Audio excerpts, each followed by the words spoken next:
Bonjour, donc on poursuit ici les opérations sur polynômes dans le cadre de la division. Donc je rajoute quelques exemples qui sont un petit peu différents. Donc premier exemple,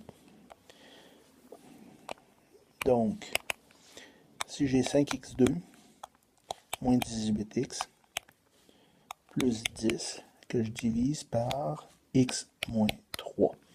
Donc allons-y, même démarche que d'habitude. X multiplié par quoi va me donner 5x2? Ben, c'est divisé par 5x. 5x multiplié par x, ça donne 5x2. 5x multiplié par moins 3, ça fait moins 15x. Rendu là, je change mes signes. Donc, je soustrais ma deuxième ligne. Ça disparaît. Ici, je me ramasse donc moins 18 plus 15, ça fait moins 3x. Puis j'abaisse le terme suivant qui est moins plus 10.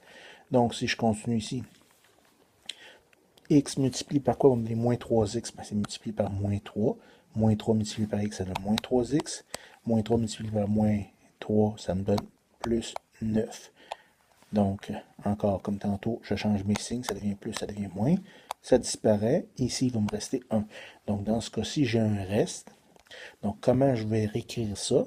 Je vais réécrire ça comme étant 5x moins 3. Donc, le terme que j'avais.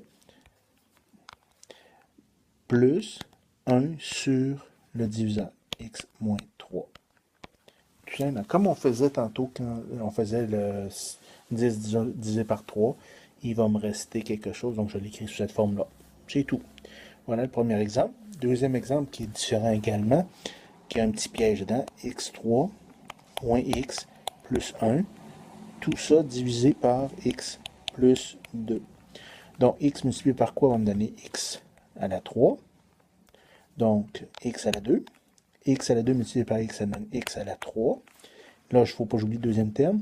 X à la 2 multiplié par 2x, ça me fait 2x2. Là, je n'ai pas le terme en x2, donc je vais l'écrire à côté 2x2. Je l'écris à côté du reste. Parce que j'enligne toujours les signes selon ce que j'ai comme info, des termes semblables.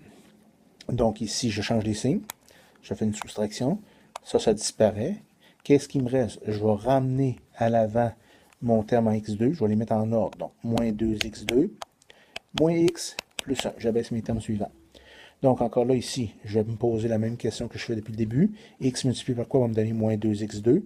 Ben, moins 2x. Moins 2x, pardon, multiplié par x, ça va me donner moins 2x2. Moins 2x multiplié par 2, ça va faire moins 4x. Je l'enligne donc avec les termes en x. Et voilà. Je fais changement de signe, plus ici. Ça fait disparaître ces termes-là. Moins x plus 4x, ça me donne 3x. Et j'abaisse le terme suivant qui est 1. Donc ici, je vais encore me poser la même question. X multiplié par quoi va me donner 3x, donc plus 3. 3 multiplié par 3x, ça me donne 3x. 3 multiplié par 2, ça me donne 6. Oui.